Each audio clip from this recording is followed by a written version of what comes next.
Mulai dari misteri pengantaran jasad Sutrimo ke rumah sakit dan kemudian dibawa ke kampung halaman, hingga Arab Saudi ikut Amerika Serikat gempur milisi pro-Iran di Irak, Obrolan Newsroom merangkum sejumlah berita yang ramai dibicarakan dalam beberapa hari terakhir di ONR Wrap Up. Berita pertama, misteri 4 orang pengantar jenazah Sutrimo. Sudah sepekan berlalu sejak tewasnya Sutrimo, namun penyebab pasti kematiannya masih misterius. Bukannya menemui titik terang, fakta baru justru kembali bermunculan. Berdasarkan rekaman CCTV di Rumah Sakit Muhammadiyah Taman Puring, jasad Sutrimo sempat diantar oleh 4 orang yang mengaku sebagai kerabatnya. Namun, tak lama setelah dinyatakan meninggal dunia, jasad korban langsung dibawa ke Banyumas, Jawa Tengah untuk diserahkan kepada pihak keluarga. Di sisi lain, pengacara Febri Adriansyah mengimbau masyarakat untuk tidak berspekulasi liar dan menyerahkan sepenuhnya proses hukum kepada Polda Metro Jaya. Penemuan jasad di Klinik Morden, Jakarta Selatan pada Kamis lalu menimbulkan tanda tanya besar. Jasad pria yang diketahui bernama Sutrimo itu membuat heboh karena diduga merupakan kepala rumah tangga ex-Jampisus Febri Adriansyah. Kompas.com lalu mencoba menelusuri siapa sosok Sutrimo dengan mendatangi rumah duka di Desa Walaharwetan, Kecamatan Wangon, Kabupaten Banyumas pada Selasa 27 Juli 2026. Ketika disambangi, rumah Sutrimo yang bergaya modern dengan cat dinding berwarna putih tersebut tampak sepi.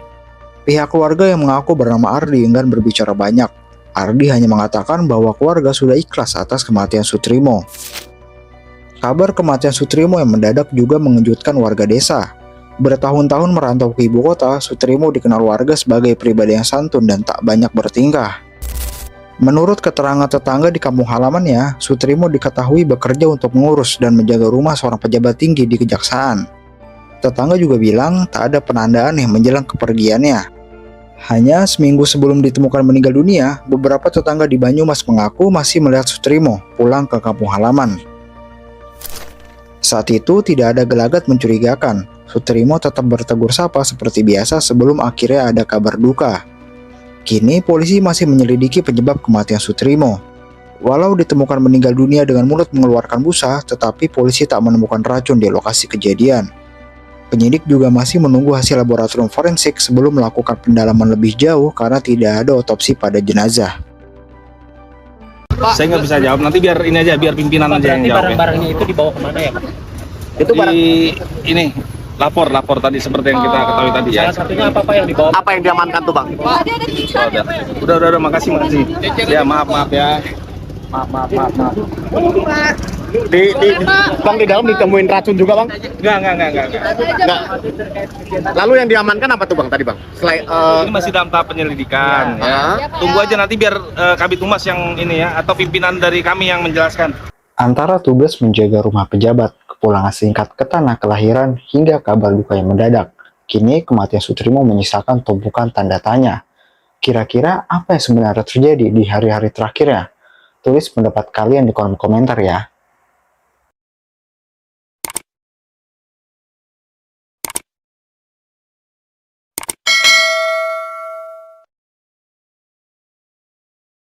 Berita kedua, Jepang diguncang gempa hingga Mall Aeon meledak. Gempa bumi berkekuatan magnitudo 6,8 mengguncang wilayah selatan Jepang pada Selasa 28 Juli 2026. Tepatnya di wilayah prefektur Kumamoto hingga memicu peringatan tsunami setinggi 1 meter. Dampak guncangan hebat ini, 2 jembatan di kota Yatsushiro ambruk, puluhan bangunan runtuh, serta memakan korban sedikitnya 23 orang meninggal dunia dan puluhan orang lainnya mengalami luka-luka. Tak hanya itu, sejam setelah gempa, Mall Aeon di Kumamoto meledak karena lantai 2 mall roboh setelah gempa terjadi.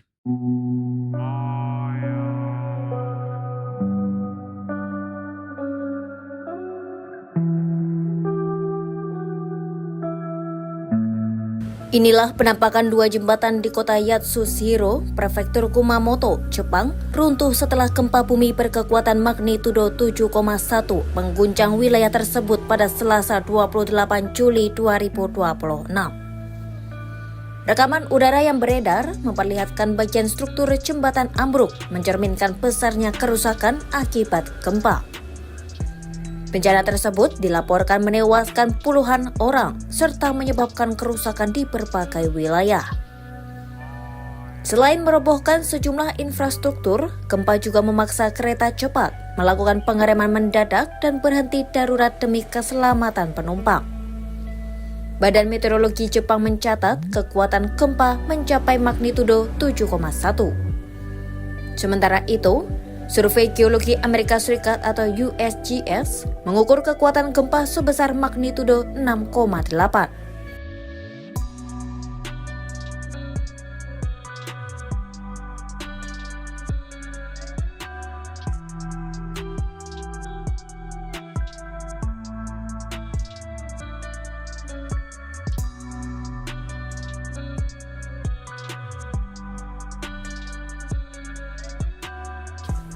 Dampak gempa tidak hanya merusak jembatan, tetapi juga bangunan, jalan, serta berbagai infrastruktur penting lainnya. Gangguan pasokan listrik dan air bersih turut terjadi. Sementara ribuan warga terpaksa mengungsi ke tempat penampungan.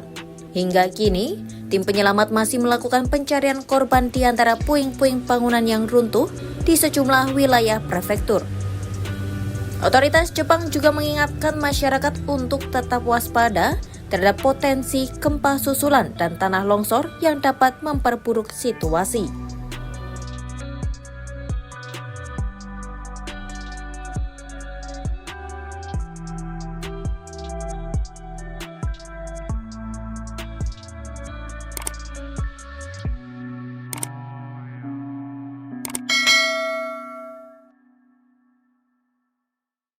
Berita ketiga, Peri Warjio mundur sebagai Gubernur BI. Peri Warjio resmi mengundurkan diri dari jabatannya sebagai Gubernur Bank Indonesia setelah 7 tahun memimpin. Senin 27 Juli 2026, Istana membenarkan surat pengunduran diri tersebut dengan alasan urusan pribadi. Untuk mengisi kekosongan kepemimpinan, Deputi Gubernur Senior Destri Damayanti ditunjuk sebagai pejabat sementara Gubernur BI. Peri Warjio resmi mengundurkan diri dari jabatan Gubernur Bank Indonesia usai memimpin Bank Sentral selama sekitar 7 tahun, Senin 27 Juli 2026. Menteri Sekretaris Negara Prasetyo Hadi menyampaikan bahwa Peri mengundurkan diri atas alasan pribadi. Keterangan itu menurutnya sesuai dengan isi surat pengunduran diri yang disampaikan Peri kepada Presiden Prabowo Subianto pada Minggu 26 Juli 2026. Ia turut membantah kabar yang mengaitkan pengunduran diri Peri dengan kondisi kesehatan. Pernyataan tersebut disampaikan Mensesnek usai konferensi pers di Gedung Bank Indonesia, Jakarta, Senin 27 Juli 2026. Karena alasan pribadi dan tentu kita menghormati ya. Kabarnya alasan pribadi ada karena Pak Peri sakit itu benar nggak sih? Kalau detailnya ya kami tidak. Ya, siapa yang mengspekulasi? Itu kan pertanyaan Anda yang membuat spekulasi. Ada disebutkan soal kesehatan juga nggak, Mas? Hah? Tidak ada. Dalam suratnya hanya menyatakan mengajukan permohonan pengunduran diri oleh karena alasan pribadi. Pengunduran diri Peri sendiri diumumkan oleh Mensesnek di kantor Gubernur Bank Indonesia pada Senin 27 Juli 2026. Dalam konferensi pers itu, Prasetyo tidak memperinci alasan yang disampaikan Peri dalam surat pengunduran dirinya. Prasetyo hanya menyebut Presiden telah menerima pengunduran diri Peri. Ia menambahkan bahwa pemerintah menyampaikan apresiasi atas pengabdian Peri selama menjabat Gubernur BI. Kemarin, secara resmi kami menerima surat pengunduran diri dari Gubernur Bank Indonesia kepada Bapak Presiden, yang kemudian sesuai dengan mekanisme dan peraturan perundang-undangan yang berlaku, terutama kita mengacu kepada Undang-Undang Bank Indonesia, maka yang pertama Bapak Presiden menerima pengunduran diri dari Bapak Peri Warjio, tentu disertai dengan ucapan terima kasih dan penghargaan yang setinggi-tingginya atas dedikasi beliau selama kurang lebih 7 tahun lamanya memimpin Bank Indonesia.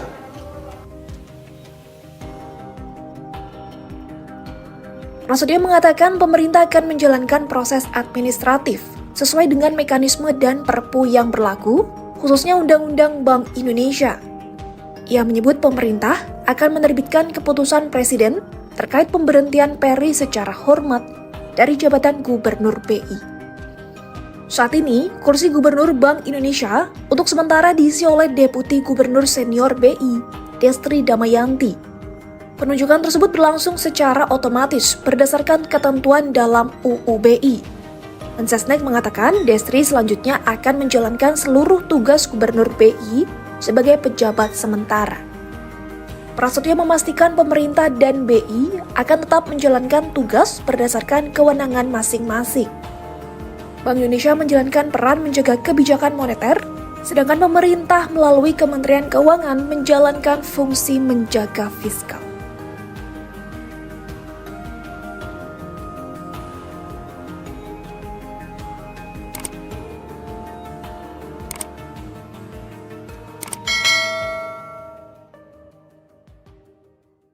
Berita keempat, Ukraina menyerang kapal dagang Iran. Eskalasi konflik global merembet ke Laut Kaspia.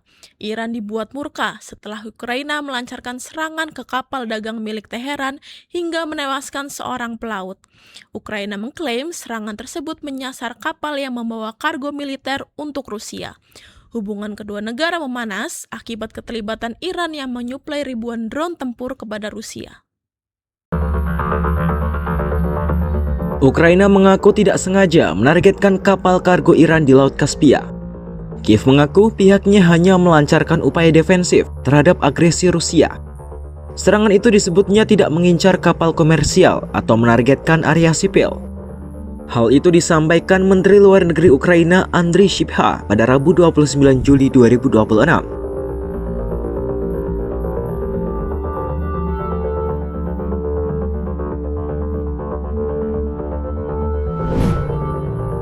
Sybiha mengaku telah menghubungi Menteri Luar Negeri Iran Abbas Araghchi untuk mengklarifikasi serangan tersebut. Ia turut memperingatkan Iran agar tidak memperkeruh suasana dan mencabut dukungan terhadap agresi Moskwa.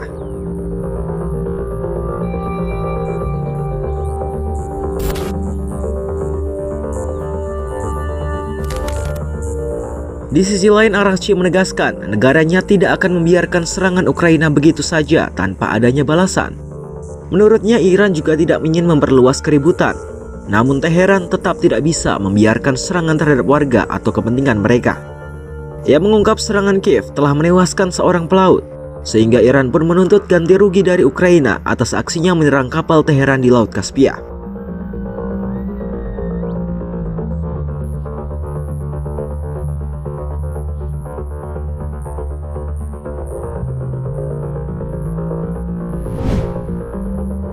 Araghchi menyebut aksi Kiev itu telah melanggar piagam PBB. Sementara itu, juru bicara Kementerian Luar Negeri Iran, Esmail Baghi, pada Senin 27 Juli 2026 melontarkan kecamannya terhadap Presiden Ukraina Volodymyr Zelensky. Teheran menilai tindakan Ukraina serupa dengan kelompok anarkis yang memicu meledaknya Perang Dunia Pertama. Baghi pun memperingatkan aksi Ukraina berisiko memperluas konflik karena tidak ada jaminan bahwa aksi tersebut akan tetap terbatas. Menurutnya, aksi yang tidak terkendali dapat menyeret Ukraina maupun negara-negara Eropa ke dalam konflik yang lebih luas. Asasan raftar Rais Jumhur Ukraina yadavar raftar anarshistایی است که در آستانه جنگ جهانی اول اقدامات نمایشی و بسیار خطرناکی انجام دادند که تبعاتش دامنگیر همه اروپا شد. شما نمیتوانید مطمئن باشید که یک اقدام نمایشی برای جلب توجه، برای نشان دادن وزن نچندان بالای خودتون در معادلات بین المللی صرفاً در همون حد باقی بمونه. حتما تبعاتش برای خودتون غیر قابل پیش بینی خواهد بود و پیامدهاش برای کل منطقه‌ای که درگیر کردید. Sebelumnya, Presiden Ukraina Zelensky melaporkan pasukannya telah menyerang kapal Iran di Laut Kaspia. Kapal kargo itu diduga mengangkut peralatan militer milik Rusia dan Iran. Teheran diduga membantu Moskwa untuk memperkuat pasukan drone tempur dalam perang melawan Kiev yang masih berkecamuk.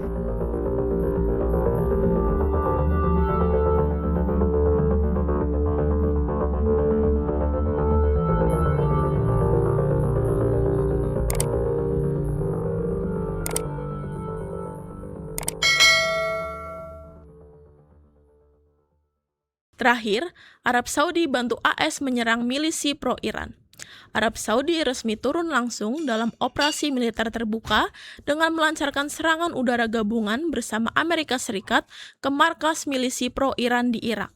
Arab Saudi menegaskan aksi ini merupakan balasan tegas atas serangan Iran yang sebelumnya menargetkan fasilitas minyak strategis milik Saudi. Meski mengklaim tidak ingin memperluas konflik, Riyadh menegaskan akan merespons setiap ancaman terhadap kedaulatan dan kepentingan negaranya.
المتحدث الرسمي باسم وزارة الدفاع لواء ركن تركي المالكي أنه إلحاقا للبيانين الصادرين من وزارة الدفاع يومي 3 و14 من شهر صفر الحالي بشأن اعتراض وزارة الدفاع عددا من المسيرات التي حاولت استهداف منشآت بترولية في الرياض والشرقية، وأن هذه الاعتداءات انطلقت من الأراضي العراقية ونفذتها ميليشيات إرهابية موالية لإيران، وما تم التأكيد عليه من حق المملكة الأصيل في الدفاع عن النفس واحتفاظها بحق الرد في الوقت والمكان المناسبين. فقد قامت المملكة بالتنسيق مع القيادة المركزية الوسطى الأمريكية بشن ضربات نوعية ضد أهداف تابعة لتلك الميليشيات المتواجدة على أرض العراق والمرتبطة باستهداف المنشآت البترولية في المملكة. وتؤكد المملكة على أنها لا تسعى للتصعيد وأنها سترد على أي عدوان تتعرض له.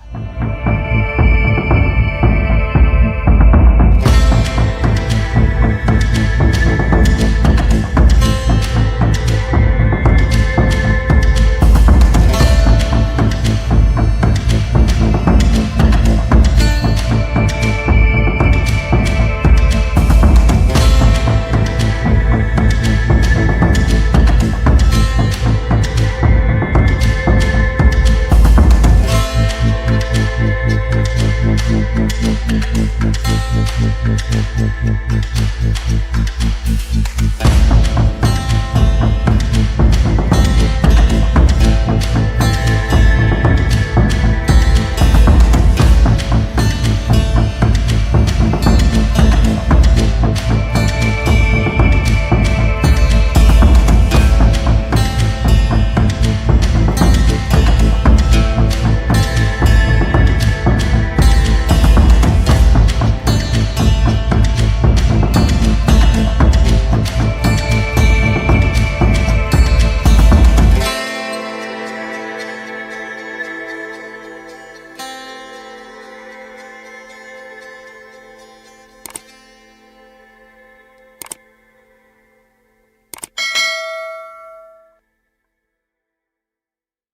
Sahabat Kompas.com, itu tadi berita update yang ramai diperbincangkan dalam beberapa hari terakhir di ONR Wrap Up.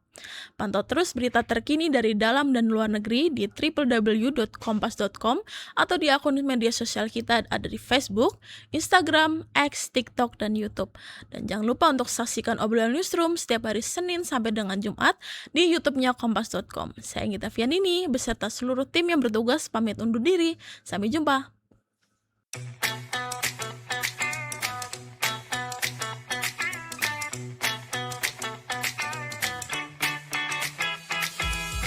Kompas.com telah hadir di channel WhatsApp. Kamu bisa tetap terhubung dengan teman dan keluarga sambil dapat update berita terbaru. Cari tahu berita pilihan terpopuler dan terkini dari satu aplikasi. Caranya gampang banget. Temukan channel Kompas.com di aplikasi WhatsApp,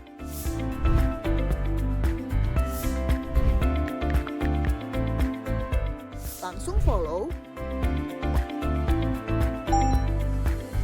dan nikmati informasi langsung di genggaman kamu. Update dan sharing lebih mudah, gak bakal ketinggalan berita. Follow channel WhatsApp Kompas.com sekarang.